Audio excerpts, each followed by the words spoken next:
પણ હવે તમે જોશો કે મોટાપો ઇન્ડિયામાં, ચાઇનામાં ને ડેવલપિંગ એશિયન કન્ટ્રીઝમાં પણ ઘણો બધો ભાગ ભજવે છે ડાયાબિટીસ કરવામાં. સો લાઈફસ્ટાઈલ જે ચેન્જીસ છે એ સૌથી મુખ્ય ભાગ ભજવે છે મોટાપામાં અને ઇનડાયરેક્ટલી ડાયાબિટીસમાં. તો જો આપણે ડાયાબિટીસ અટકાવવાની વાત કરીએ તો સૌથી પહેલાં આવે કે આપણે મોટાપાને અટકાવીએ, લાઈફસ્ટાઈલમાં ચેન્જીસ કરીએ, ખાનપાનમાં ચેન્જીસ કરીએ, નિયમિત કસરત કરીએ અને સ્ટ્રેસ લેવલથી થોડા દૂર રહીએ.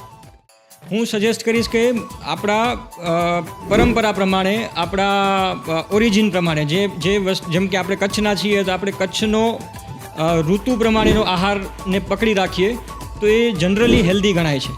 હવે આપણે એવું ના કહી શકીએ કે ભાઈ આપણે કચ્છમાં બાજરાનો સેવન વધારે કરીએ છીએ, આપણા માટે હેલ્ધી છે, તો એ જ આપણે રેકમેન્ડ કરીએ કોઈ તામિલનાડુના વ્યક્તિ માટે કે કોઈ બેંગાલના વ્યક્તિ માટે. ડાયાબિટીસના દર્દીઓ માટે નહીં, બધા માટે.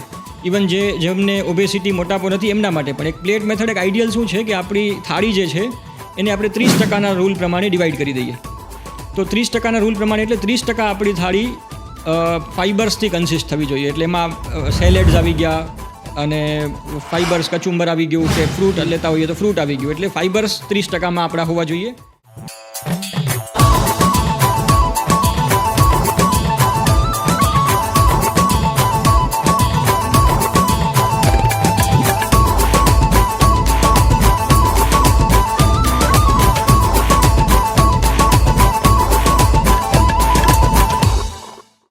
આજે આપણી સાથે છે ડૉક્ટર કુણાલ ઠક્કર. ડૉક્ટર કુણાલ મૂળ અબડાસા વાયોર ગામના છે અને કચ્છના એકમાત્ર MD-DM અને એન્ડોક્રાઇનોલોજિસ્ટ, એટલે સાદી ભાષામાં કહીએ તો ડાયાબિટીસના નિષ્ણાત ડૉક્ટર છે. અને આપણે જાણીએ છીએ કે આજે હેલ્થ, આરોગ્ય, તબિયત આજે ખૂબ ચર્ચાનો મુદ્દો છે, ખૂબ ચિંતાનો મુદ્દો છે. અને 14મી નવેમ્બરે વિશ્વ ડાયાબિટીસ દિવસ છે. એ નિમિત્તે આપણે કુણાલભાઈ સાથે વાતચીતનો એક દોર સાધીએ. કુણાલભાઈ, આપનું કચ્છ મિત્ર પોડકાસ્ટમાં સ્વાગત છે. પહેલો સવાલ એ છે કે આજે કઈ રીતે ખાવું પીવું, કઈ રીતે રહેવું એ બહુ મોટી સમસ્યા છે. અને જે રીતે ડાયાબિટીસ વધી રહ્યું છે, કારણ કે આપ એના માટે વધુ કહી શકશો, તો શું કેટલી વિકરાળ આ બીમારી છે અને એના માટે શું કરવું જોઈએ એના માટે? જી દીપકભાઈ, સૌથી પહેલાં તો ધન્યવાદ તમારો કે આપણે આ જનજાગૃતિના ઇમ્પોર્ટન્ટ સબ્જેક્ટમાં મને તમે ઇન્વોલ્વ કર્યો. સૌથી પહેલાં જે આપણે વાત કરી રહ્યા છીએ ડાયાબિટીસ માટે, તો કઈ રીતે એને આપણે એનાથી દૂર રહી શકીએ એ સૌથી અગત્યનું છે. જો એકવાર ડાયાબિટીસ થાય પછી શું કરવું, એના કરતાં વધારે ઇમ્પોર્ટન્ટ આજે એ છે કે એને કઈ રીતે આપણે થતાં અટકાવી શકીએ. સો પહેલી વસ્તુ આપણે એ સમજીએ કે આજની તારીખમાં રિસેન્ટલી જે પબ્લિકેશન્સ આવ્યા છે એમાં એક ક્લિયર આપણને મળ્યું છે કે ઇન્ડિયા ડાયાબિટીસનું કેપિટલ બની ગયું છે. સો આજથી 10 વર્ષ પહેલાંના ડેટા પ્રમાણે ચાઇના આગળ હતું, ડેટામાં ડાયાબિટીસની પોપ્યુલેશનમાં આગળ હતું. સો આ કોઈ ગર્વ લેવા જેવી વસ્તુ તો બિલકુલ નથી કે ઇન્ડિયા ડાયાબિટીસ ધરાવતા વ્યક્તિઓની સંખ્યામાં આગળ વધે ચાઇનાથી. સો એનું મુખ્ય કારણ શું છે? સો એક સમય એવો હતો કે જ્યારે ડાયાબિટીસ રિચ લોકોનું રોગ ગણાતું હતું, કે જે ડેવલપ્ડ વર્લ્ડમાં વધારે હતું, ઇન્ડિયા અને આફ્રિકા અને થર્ડ વર્લ્ડ કન્ટ્રીમાં ઓછું હતું. કારણ કે એનું મુખ્ય કારણ છે ઓબેસિટી, મોટાપો. સો એક સમય હતો કે જ્યારે મોટાપો ખાલી વેસ્ટર્ન કન્ટ્રીઝ પૂરતું લિમિટેડ હતું. પણ હવે તમે જોશો કે મોટાપો ઇન્ડિયામાં, ચાઇનામાં ને ડેવલપિંગ એશિયન કન્ટ્રીઝમાં પણ ઘણો બધો ભાગ ભજવે છે ડાયાબિટીસ કરવામાં.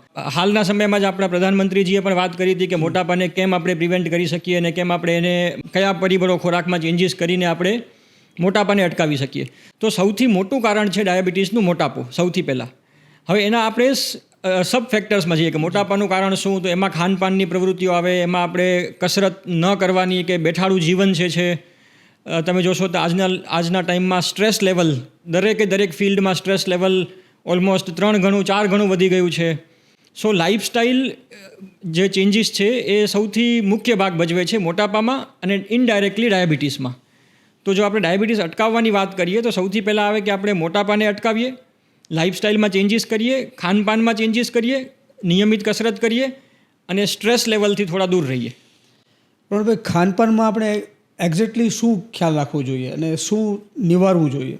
જી, બહુ જ જટિલ વિષય કહેવાય કે ખાનપાનમાં શું ચેન્જ કરવું.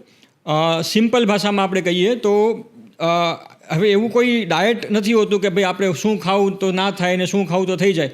હું સજેસ્ટ કરીશ કે આપણા પરંપરા પ્રમાણે, આપણા ઓરિજિન પ્રમાણે જેમ કે આપણે કચ્છના છીએ તો આપણે કચ્છનો ઋતુ પ્રમાણેનો આહારને પકડી રાખીએ તો એ જનરલી હેલ્ધી ગણાય છે. હવે આપણે એવું ના કહી શકીએ કે ભાઈ આપણે કચ્છમાં બાજરાનો સેવન વધારે કરીએ છીએ, આપણા માટે હેલ્ધી છે તો એ જ આપણે રેકમેન્ડ કરીએ કોઈ તામિલનાડુના વ્યક્તિ માટે કે કોઈ બેંગાલના વ્યક્તિ માટે.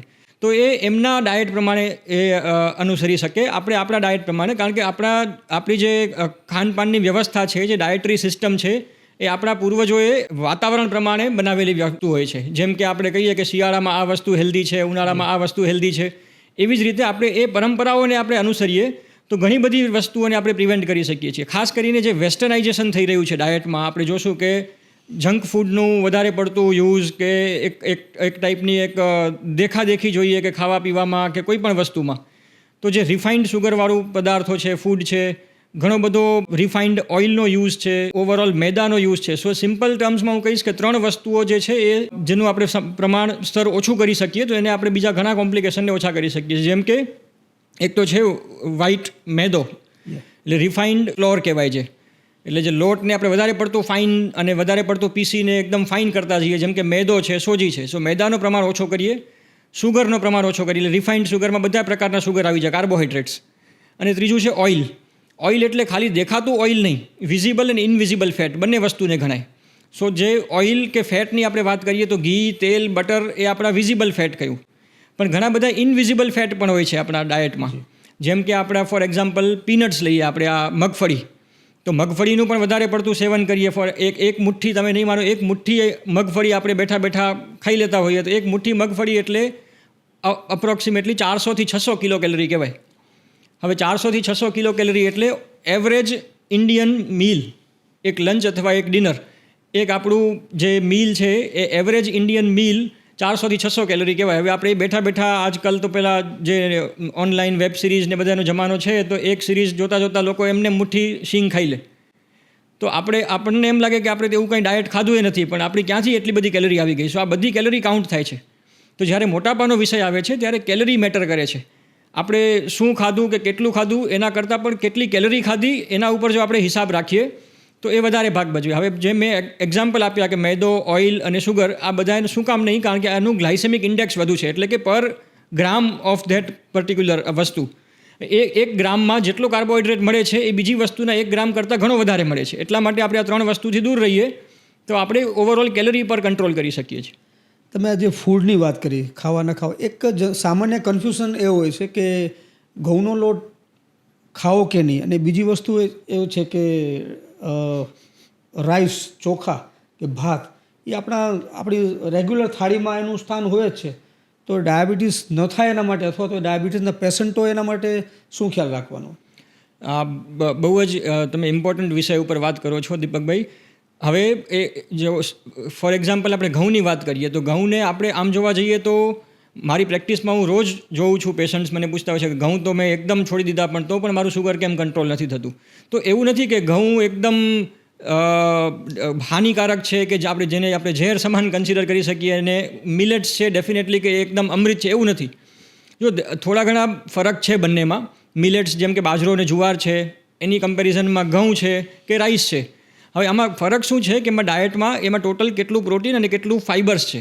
તો બાજરો કે મિલેટ્સમાં થોડો ઘણો ફાઇબરનો પ્રમાણ વધારે છે ઘઉં અને રાઈસની કમ્પેરિઝનમાં. પણ અલ્ટિમેટલી બંને ગ્રેઇન્સના કોમ્પોઝિશન કહેવાય. એનો મેજર મેક્રોન્યુટ્રિયન્ટ કાર્બોહાઈડ્રેટ જ કહેવાય. તો બાજરામાં પણ કાર્બોહાઈડ્રેટ આવે છે, ઘઉંમાં પણ કાર્બોહાઈડ્રેટ છે, રાઈસમાં પણ કાર્બોહાઈડ્રેટ છે. પર્સન્ટેજ ઓફ કાર્બોહાઈડ્રેટ પર 100 ગ્રામ જે ગણીએ એમાં આપણે 19-21નો ફરક આવે છે. તો આપણે એમ કહી શકીએ કે થોડા ઘણા અંશે બાજરો કે મિલેટ્સ ફાઇબર્સ વધારે પ્રોવાઈડ કરે છે, કાર્બોહાઈડ્રેટ ગ્લાયસેમિક ઇન્ડેક્સ થોડું ઓછું આપે છે, એટલે થોડા ઘણા હેલ્ધી કન્સિડર કરી શકાય. પણ એનો મતલબ એ નથી થતો કે ઘઉં બિલકુલ જ ન ખાવા કે રાઈસ બિલકુલ જ ન ખાવા કે બાજરો ગમે તેટલા માત્રામાં તમે સેવન કરી શકો એવું નથી. ઓકેશનલી એનો યુઝ તમે, હા, તમે ઘણા બધું મિક્સમાં યુઝ કરો, લાઈક સિઝન પ્રમાણે. જેમ કે હવે શિયાળાની સિઝન આવે છે તો ડેફિનેટલી મિલેટ્સ છે એ વધારે હેલ્થ પ્રોવાઈડ કરે છે, પ્રોટીન પ્રોવાઈડ કરે છે, ફાઇબર્સ પ્રોવાઈડ કરે છે. ડાયાબિટીસના પેશન્ટ્સમાં થોડો ઘણો ફાયદો પણ એક્સ્ટ્રા મળે છે. પણ તમે જો નિયત માત્રામાં લો છો, જેમ કે હું જનરલી એક સજેસ્ટ કરું છું પ્લેટ મેથડ, ખાવાની પ્લેટ મેથડ, ડાયાબિટીસના દર્દીઓ માટે નહીં, બધા માટે, ઇવન જેમને ઓબેસિટી મોટાપો નથી એમના માટે પણ એક પ્લેટ મેથડ એક આઈડિયલ શું છે કે આપણી થાળી જે છે એને આપણે 30% રૂલ પ્રમાણે ડિવાઈડ કરી દઈએ. તો 30% રૂલ પ્રમાણે એટલે 30% આપણી થાળી ફાઇબર્સથી કન્સિસ્ટ થવી જોઈએ. એટલે એમાં સેલેડ્સ આવી ગયા અને ફાઇબર્સ કચુંબર આવી ગયું, કે ફ્રૂટ લેતા હોઈએ તો ફ્રૂટ આવી ગયું, એટલે ફાઇબર્સ 30% આપણા હોવા જોઈએ. એના પછી 30% આપણે ગ્રેઇન્સ એટલે અનાજથી ભરવી જોઈએ. હવે 30%ના તમે 30% અનાજથી રાખો છો તો તમારું પસંદગીનું અનાજ લો. તમે બાજરો લેવા માગતા હોય તો બાજરો લો, ઘઉં લેવા માગતા હોય તો ઘઉં લો, રાઈસ લેવા માગતા હોય તો રાઈસ લો, કે રાગી કે ઓટ્સ કે કોઈ પણ પ્રકારનું અનાજ. અને બાકી 30%માં શાક અને દાળ. તો એમાં પ્રોટીન્સ આવી જાય, વિટામિન્સ આવી જાય, ગ્રીન લીફી વેજીટેબલ્સ આવી જાય, અને 10%માં તમે ડેરી પ્રોડક્ટનો યુઝ કરી શકો છો, એમાં દહીં, છાશ અથવા દૂધ. તો આપણે આવી રીતના જો થાળી બનાવીએ તો ઓવરઓલ કેલરી ઉપર પણ નિયંત્રણ રાખી શકીએ છીએ, બેલેન્સ ડાયટ પણ અપનાવી શકીએ છીએ, અને બધી વસ્તુઓનો સમાવેશ એક સાથે કરી શકીએ છીએ. હેલ્થને પણ ફાયદો થાય છે. એટલે હું જ્યારે પણ આ ડાયટ સમજાવું છું ડાયાબિટીસના પેશન્ટ્સને, ત્યારે જનરલી હું કહેતો હોઉં છું કે આ ડાયટ ખાલી એ પેશન્ટ પૂરતું નથી, આ ડાયટ આખા ફેમિલી માટે યુઝ કરો. કારણ કે તમે જોશો તો મોટાપો એવું નથી કે એક પર્ટિક્યુલર વ્યક્તિને જ છે, ઘણી બધી ફેમિલીમાં એવું છે કે મોટાપો આખી ફેમિલીમાં છે. તો એવું નથી કે કોઈ એક પર્ટિક્યુલર જીનના કારણે થયું. મોટાભાગના કેસીસમાં આમાં ડાયટ જ ભાગ ભજવતું હોય છે. એટલે આખા ફેમિલીનું ડાયટ ચેન્જ કરવું જોઈએ પછી. તો હું ડાયટ ઉપર વધારે ફોકસ કરતો હોઉં છું આમાં. પ્રણભાઈ, ડાયાબિટીસ આપણે જાણીએ છીએ કે કોઈ આપણે ડૉક્ટરને બતાવવા ગયા અહીંયા આપણે લક્ષણો એવા લાગે ડાયાબિટીસના, અને જ્યારે એમ કહે કે તમને કન્ફર્મ થાય કે હવે તમને શુગર છે, ત્યારે એકદમ સડનલી બધાને આઘાત લાગતો હોય છે અને આખા પરિવાર માટે ચિંતાનો વિષય બની જાય છે. તો ખરેખર એટલો ડેન્જર આ બીમારી છે? જી, આ એકદમ મુદ્દાની વાત કરી છે. આ ડાયાબિટીસ એક આમ આઘાતજનક વસ્તુ ઘણી, હા એવું જ થતું હોય છે કે ઘણા પેશન્ટ્સને આપણે કહીએ કે ડાયાબિટીસ છે, કે આપણી ડાયગ્નોસિસને ડિક્લેર કરીએ ત્યારે એક ચિંતાના વાદળ છવાઈ જાય છે. હું એમ કહું છું કે એકચ્યુઅલી આપણે જોવા જઈએ તો ડાયાબિટીસ એઝ સચ કોઈ બીમારી નથી. ડાયાબિટીસ એક લાઇફસ્ટાઇલ કન્ડિશન છે. જે આપણે મોટાભાગના ટાઈપ 2 ડાયાબિટીસની વાત કરીએ, એક લાઇફસ્ટાઇલ કન્ડિશન છે. એનું ડાયગ્નોઝ થવું એ કોઈ બીમારીનું પગરણ નથી. પણ જો એને આપણે ધ્યાન ન આપીએ, એમાં આપણે કંટ્રોલ ન રાખીએ અને લાંબા ગાળે આપણે એમાં તકેદારીઓ ન રાખીએ તો આપણે ડાયાબિટીસના કોમ્પ્લિકેશન્સ થાય, જે આપણે બીમારીમાં ગણી શકીએ. તો ડાયાબિટીસ થવું એ બીમારી નથી, પણ ડાયાબિટીસમાં ધ્યાન ન રાખીને કોમ્પ્લિકેશન્સ થવા એ બીમારી છે. તો ડાયાબિટીસ થવાથી આપણે ચેતવાનું છે. આપણે ચેતી જઈએ છીએ તો આપણે બીમારીને દૂર રાખી શકીએ છીએ. અને જે પરિવારમાં હેરિડિટીમાં જેમને ડાયાબિટીસ, કોઈના મમ્મીને કે કોઈના ફાધરને ડાયાબિટીસ છે, તો એ ફેમિલીએ કઈ રીતે ખ્યાલ રાખવો જોઈએ?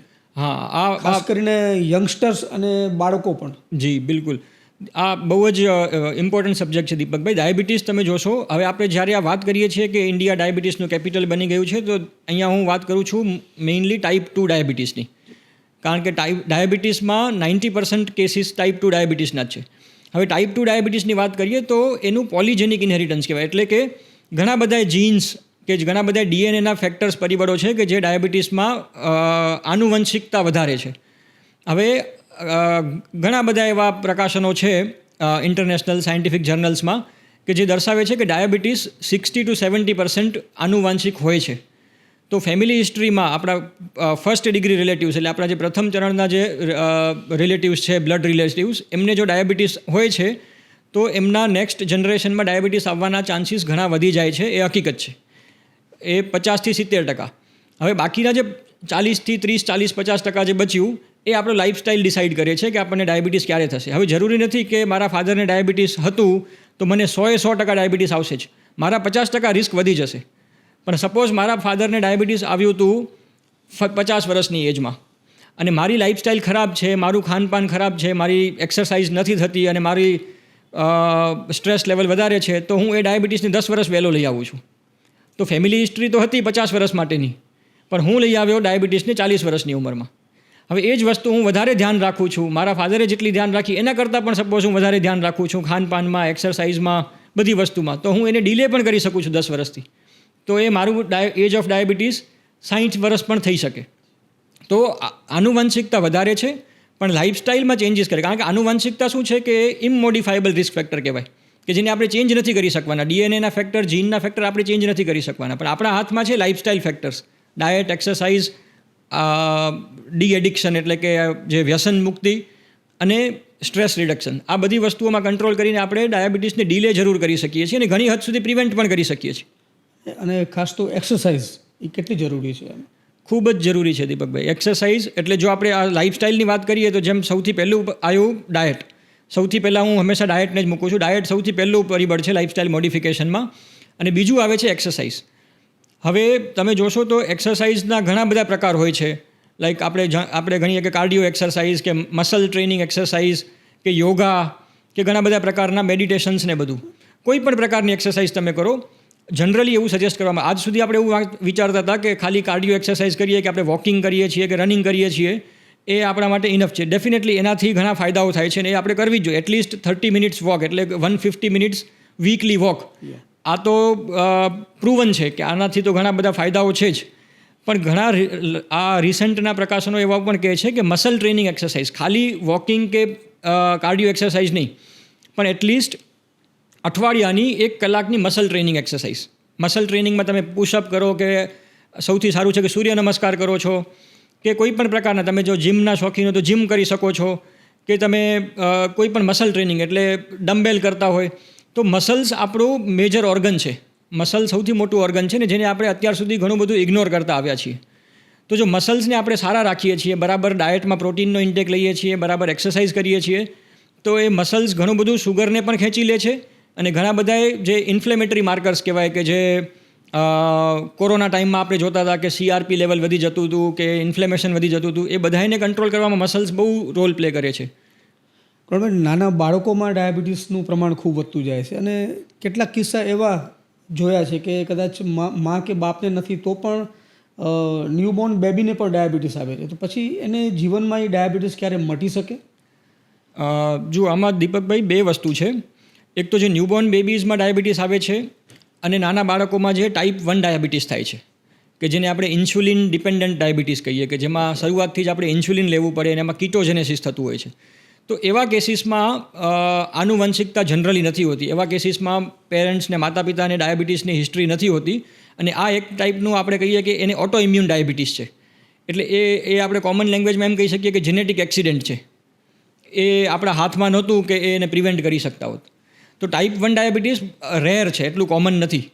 તો ટોટલ ડાયાબિટીસના દર્દીઓમાં 5% પણ ઓછા ટાઈપ 1 ડાયાબિટીસના પેશન્ટ્સ હોય છે ને એના માટે એક જ સલાહ છે કે ટાઈપ 1 ડાયાબિટીસ પ્રિવેન્ટ કરવું આપણા હાથમાં નહોતું. તો એને બહુ આપણે એવું વિચારતા હોઈએ કે ના શું કામ થયું અને મેં શું ન કર્યું હોત તો મારા બાળકને આવું ના થાત, એવું નથી હોતું. એમાં આપણે જે થયું છે તો એને આપણે ઇન્સ્યુલિનથી જ ટ્રીટ કરવાનું છે. પણ આજકાલના ટાઈમમાં તમે જે વાત ઉચ્ચારી કે બાળકોમાં ડાયાબિટીસ કે એડોલસન્ટ એજમાં ડાયાબિટીસ, જે કિશોરાવસ્થામાં ડાયાબિટીસ, એ પહેલાં એટલું નહોતું. આજકાલ તમે જોશો કે કિશોરાવસ્થામાં મોટાપાનું પ્રમાણ પણ કેટલો વધતો જાય છે. તમે લાસ્ટ 20 વર્ષના ડેટા જોશો તો કિશોરાવસ્થામાં મોટાપાનું પ્રમાણ 4 ગણું વધી ગયું છે આખા વર્લ્ડમાં અને ઇન્ડિયા એમાં બહુ મોખરે છે.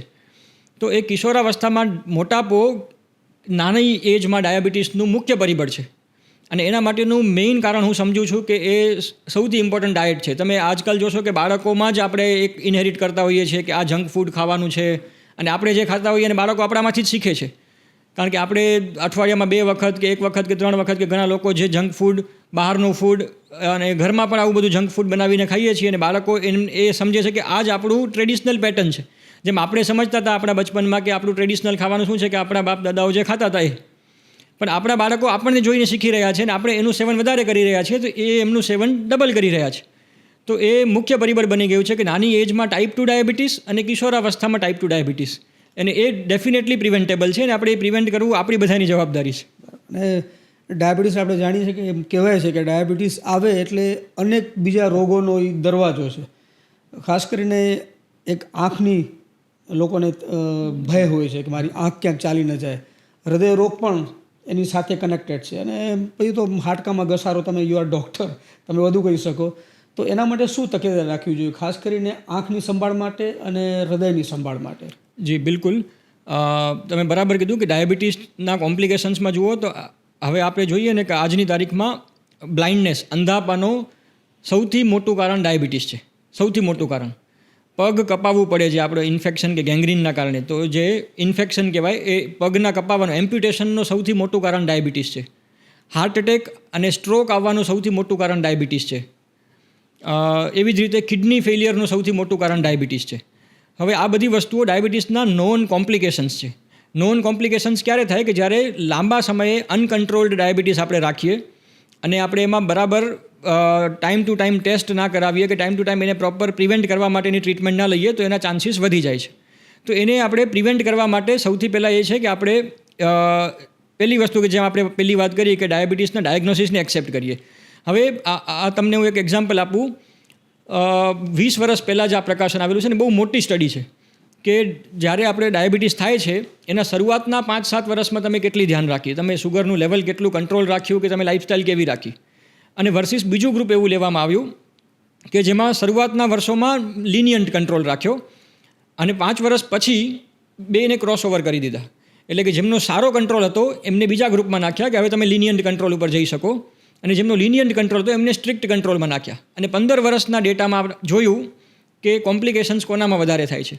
તો એમાં ક્લિયર જોવા મળ્યું કે જેમણે શરૂઆતના 5 વર્ષ સારી ધ્યાન રાખી, સારું સુગર કંટ્રોલ રાખ્યું, પછી ભલે કંટ્રોલ બગડ્યું તો પણ 15 વર્ષના એન્ડમાં કોમ્પ્લિકેશન્સ એમનામાં ઘણા ઓછા હતા કમ્પેર ટુ બીજું ગ્રુપ કે જેમણે શરૂઆતના 5 વર્ષ કંટ્રોલ બગાડ્યો કે ના સારું રાખ્યું અને પછી ભલે કંટ્રોલ સારો રાખ્યો, પણ 15 વર્ષના એન્ડમાં કિડનીના કોમ્પ્લિકેશન્સ, હાર્ટના કોમ્પ્લિકેશન્સ, આંખોના કોમ્પ્લિકેશન્સ પેલા ગ્રુપમાં બહુ વધારે હતા. હવે આ જ પ્રોબ્લેમ હું જનરલી બધાને સમજાવતો હોઉં છું પેશન્ટ્સને કે આપણે પહેલાં 5 વર્ષ તો ગુમાવી દઈએ છીએ. એક તો સ્વીકાર ના કરીએ કે મને ડાયાબિટીસ હોય જ કેમ શકે, મને તો તકલીફ જ નથી, તો મને દવા લેવાની જરૂર જ શું છે, મને લાઇફસ્ટાઈલમાં ચેન્જીસ કરવાની જરૂર જ શું છે, અને લઈએ તો પણ આપણે બહુ ધ્યાન ના આપીએ. તો હું એક આ માધ્યમથી કહેવા માગીશ કે ડાયાબિટીસ થયું છે તો એ કોઈ બીમારી નથી. તમે એને સ્વીકાર કરો, તમે એને પ્રિવેન્ટ પણ કરી શકો છો અને ડાયાબિટીસને રિવર્સ પણ કરી શકો છો. જો એ મોટાપાના લીધે, વજનના લીધે, ડાયટના લીધે છે તમે રિવર્સ કરી શકો છો, પણ જ્યાં સુધી આપણે એક્સેપ્ટ નહીં કરીએ ત્યાં સુધી એનું સોલ્યુશન નહીં આવે. તો પહેલાં એક્સેપ્ટ કરીએ અને પ્રોપર ડાયરેક્શનમાં તમારા જે પણ ફેમિલી ડૉક્ટર કે તમારા ડૉક્ટર સજેશન કરે છે એ પ્રમાણે ટ્રીટમેન્ટ રાખો અને ડાયાબિટીસનું નિયંત્રણ રાખો, તો આ બધા કોમ્પ્લિકેશન્સને પ્રિવેન્ટ કરી શકીએ છીએ આપણે. કુણાલભાઈ, આપના વિશે કહેશો, કેવી રીતે તમે ભણ્યા અને ક્યાં કે કેરિયર કેવી રીતે બનાવી આપ? જી દીપકભાઈ, હું મારું જે પ્રાઇમરી સ્કૂલિંગ છે એ મારા ગામમાં વાયોરમાં જ થયેલું છે. તો 1 થી 7 ધોરણ સુધી હું વાયોર હતો અને 10th સુધી પછીનું 10th સુધીનું જે છે એ મેં મારા મોસાળમાં એટલે મારા મામાના ગામમાં નેત્રામાં કર્યું છે. પછી 11th 12th હું વલ્લભ વિદ્યાનગર આણંદ હતો અને પછી હું MBBS સ્ટાર્ટ થયું. એટલે MBBS મેં કર્યું અમદાવાદથી કેસર સાલ મેડિકલ કોલેજ. એના પછી મેં MD મેડિસિનમાં કર્યું, સ્પેશિયલાઇઝેશન મેડિસિન, MD મેડિસિન એ મેં રાજસ્થાન યુનિવર્સિટી હેલ્થ સાયન્સીસ બિકાનેરથી કર્યું. અને સુપર સ્પેશિયલાઇઝેશન એટલે કે એન્ડોક્રાઇનોલોજી DM એ મેં મુંબઈ KEM હોસ્પિટલમાંથી કર્યું છે. તમે પોતે એક યંગ અને સ્માર્ટ ડૉક્ટર છો, તમે પોતે કઈ રીતે કેટલી તકેદારી રાખો છો? ડાયટની વાત કરું, જ્યાં સુધી પોસિબલ થાય છે ત્યાં સુધી હું ધ્યાન રાખું છું કે હું અનનેસેસરી મેદો કે સુગર કે ઓઇલનું પ્રમાણ ઓછો રાખી શકું. દરેક વસ્તુમાં ને દરેક ઓકેઝન ઉપર આ શક્ય નથી થતું ઓનેસ્ટલી, પણ જ્યાં જ્યાં પોસિબલ થાય છે. બીજું કે કેલરીની વાત કરું છું તો હું ટ્રાય કરું છું કે હું એકાદ મીલ કટ કરું છું. સો બિકોઝ મારી પ્રેક્ટિસ પણ થોડું એલાવ ઓછું કરે છે અને હું ટ્રાય કરું છું કે એક મીલને હું સ્કીપ કરી શકું. કારણ કે મોટા ભાગના કેસીસમાં હું ડૉક્ટર છું તો મારી પણ લાઇફસ્ટાઈલ બેઠાડું જ છે, બેસીને જ આખો દિવસ નીકળે છે. તો આખા દિવસમાં કોઈ એવું કસરતનો સમય તો નથી મળતો, તો હું ટ્રાય કરું કે એટલી કેલરી હું ઓછી ખાઉં. તો હવે કેલરી ઓછી ખાવામાં તમે ગમે તે રીતે કરી શકો. જેમ કે મારી પદ્ધતિ કહું છું તો હું એક મીલને આખો સ્કીપ કરી દઉં છું. બધા માટે આ જરૂરી નથી કે આ જ પદ્ધતિને અપનાવીએ, પણ આપણે ટોટલ કેલરી ઉપર કટ ડાઉન કરીએ. હવે ફોર એક્ઝામ્પલ જો તમારી લાઇફસ્ટાઈલ તમને પરમિટ કરતી હોય તો હું સજેસ્ટ કરીશ કે તમે બ્રેકફાસ્ટને હેવી કરો, કે દિવસના પહેલાં કે બીજા મીલને હેવી કરો અને બીજા કે ત્રીજા કે છેલ્લા મીલને તમે લાઇટ કરો કે સ્કીપ કરો. આઈડિયલી એવું હોવું જોઈએ. તો એ તમે કરી શકો. બીજી મારી લાઇફસ્ટાઈલમાં એક્સરસાઇઝ પણ ઇમ્પોર્ટન્ટ છે. તો એક્સરસાઇઝ માટે હું મારી પાસે વધારે સમય તો નથી કાઢી શકતો, પણ એટલીસ્ટ હું 20 મિનિટ જેવા સૂર્ય નમસ્કાર કરી લઉં છું. સૂર્ય નમસ્કારમાં મને લાગે છે કે મને કાર્ડિયો પણ મળી જાય છે અને થોડી મસલ ટ્રેનિંગ પણ થઈ જાય છે. અને હું ટ્રાય કરું છું કે એ સૂર્ય નમસ્કારની થોડો ડ્યુરેશન વધારી શકું અને થોડું એનું સ્ટ્રેન્થ વધારી શકું. કુણાલભાઈ, આપ કચ્છ મિત્ર પોડકાસ્ટમાં આવ્યા અને આપનો સમય ફાળવ્યો એના માટે આપનો ખૂબ ખૂબ આભાર. ધન્યવાદ. થેન્ક યુ સો મચ દીપકભાઈ અને ટીમ કચ્છ મિત્ર કે આ જનજાગૃતિના અભિયાનમાં મને ભાગીદાર બનાવ્યો.